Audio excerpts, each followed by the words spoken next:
Now, obviously, you've been in business for a while. You've been traveling around. Has there been a time where you've just made like that really small change and it's had a really big positive outcome?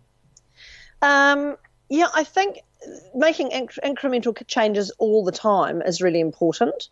I'm just trying to read what I wrote down about this question, actually. The thing I changed, the tiny thing, I think probably it was when I had a mentor. His name was Adrian Woodliff in New Zealand, and he said to me, "You're like all these lumps of clay on a potter's wheel, and you haven't managed to figure out what you are yet. You haven't pulled it together."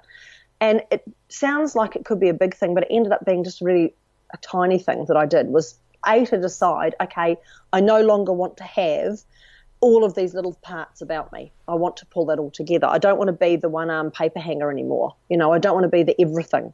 So it was a little thing, but it was that decision that I made that I wanted to stand for something. I wanted to, I guess it's innate in all of us. When you get to the end of your life, you just want to know that you mattered. You just want to know that you had a positive impact and that somebody got something out of you being around. So it was a little thing, but it was a mind shift, I guess, in terms of how I wanted to create that impact, how I wanted to be of not importance, but how I wanted to matter to the world, to influence as many people as I could to, be a better person. Yeah, love that. I love that. I think that's a really good point. And it leads really, really well into my next question, because I want to explore the reason why you have chosen to do a lot of events, and I know that you're an author of a few books, not just one. Why did you go down that path of not working, I guess, one-to-one and working more of that one-to-many? Was it to amplify the number of people that you could help?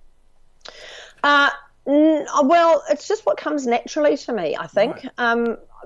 People love having me as a speaker and they can't put their finger on it. It's just, oh my God, that was brilliant, and I have never had a fear of speaking to people. Probably when I grew up at the YMCA camp, we were meeting 300 different kids and different people every week of every school holidays. So that ability to talk to anybody, be that a homesick kid, a leader or an adult who was there who had something that they needed me to help them out with, like getting the other kids organised or whatever it was, or the camp kids who were there who lived across the road from us or whatever. I had this ability to communicate with anybody on any level. So that's really helped. But I think the one-to-many, to be really, really raw and razor sharp about it, Ray, is I haven't got the patience to work one-to-one with people. I want to reach as many people as possible because I know I'm really good at doing that. But more importantly, I want them to take the action. I don't want to hold the hand of people. There's 4 different personality styles that you can have. I call them owls, eagles, peacocks, and doves. And I am big time an eagle. And an eagle just wants to change the world, do it tomorrow, and then get on with the next thing. Then they'll move on to Mars and all these other planets, Yeah. And they're really inspirational. They're incredibly full of energy. They love leading. They come up with innovative ideas and they make things happen.